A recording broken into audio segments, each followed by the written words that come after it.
Okay, see a ton of these videos up, but I thought I'd do this anyways. This is a Sweep and Groom power head for your central vac system. The belt was slip in. You can see normally these ones have the white dots on them. I bought new ones, so they don't have white dots on them, so you can't see them as well through the window there. But this power head was not turning when it was on the carpet. And of course, I turned it over, and it was all gummed up. There was a ton of hair and like carpet pulled up into this, and it was all bound up.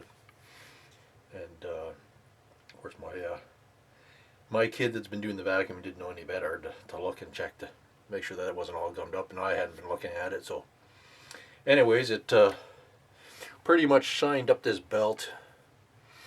You can see how shiny that is from the motor trying to spin this hard. When you lift it up, it would spin okay, no problem, but as soon as you put any kind of resistance on it, once it hit the carpet, it would stop spinning. So this belting was just one I had. I don't know what it's off of, but it's not the right one, so I didn't bother to try using it. So to order the belt, sometimes if your power head might have the belt number inside if you're lucky. This belt here is a genuine Eureka belt 52201A. So just go on Amazon and you can find them easily there. I bought a 2-pack and they were only $12.50. I think there was tax on this one for some reason. Usually, yeah, because it's from Ontario. That's probably why there was tax on it. You know, the local guy here wanted $6.50 in tax just for one. So I guess would have worked out the same, but this one come right to my door. So anyways, oh, lucky it's got a little date code there, so you might see that whipping by in the window. Just you can lift this up, like one side fits in there, and you can see that sort of notch to fit into the U-joint here. So you're just going to put that in like that, but you're going to put that belt on around the motor post, and then you want that to get in there. Just orientate that so that it's going to go in there right. It takes a little bit of pressure to get it in, get the far side in, and then just push that side down, and there, she's in. And while you got it all cleaned up, vacuum all this crap out. Just be careful around the motor. You don't want to damage anything here. There's a wire here. You don't want to damage that. You'll either blow it out or use the duster and get all the crap out of there. Then this just goes back on. Oop, I'm missing part of this. We'll have to find out where that got to. That's the little step. Oh, there it is there. Look at that. Just had to be flipped over. Here's the 2 screws I took out of it. This snaps back down.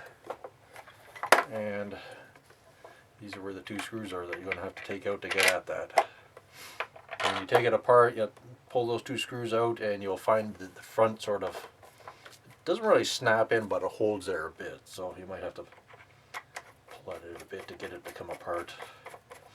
I just lifted the back off and just sort of wiggled it back and forth a bit to release the front. And then that's it. That's done. And you can see that's a little moves okay. Give it a little move just to let the belt orientate itself. I don't know if you can see through the window, but I can just see the white date code there. So that's a good indication that you can see when the belt's moving. It's nicer with these ones if you get those, but the ones I saw on Amazon, even with the dots on it, if you read the reviews, they didn't come with the dots on them. So that's nice because that makes it nice and easy to see the belt through the window if it's moving or not. I mean, you could pretty much hear it anyways. You know, as soon as I was putting this down, you could hear it just sort of dead and then stop, so you knew it wasn't turning. But the indication of the window is nice too. You can see whether or not it's slipping or whatever it's doing. Anyways, those are 2 old belts. I don't know how this one got chewed up. I kept it as a spare. Let's see how well that would have worked as a spare. This one here is there's no point in keeping that because I've got another spare here anyway, so this will be my spare for the next time. Might as well order them 2 at a time at the cost.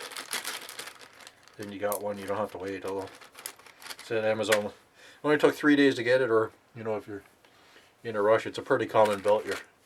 Your local guy will probably have it anyway, so if you're in a rush for it, you can run down to your vacuum store. But now we're in the middle of COVID and it's all curbside pickup and everything. It was just a lot easier just to wait the 3 days. Not in a rush to vacuum anyways. But now she's ready to go.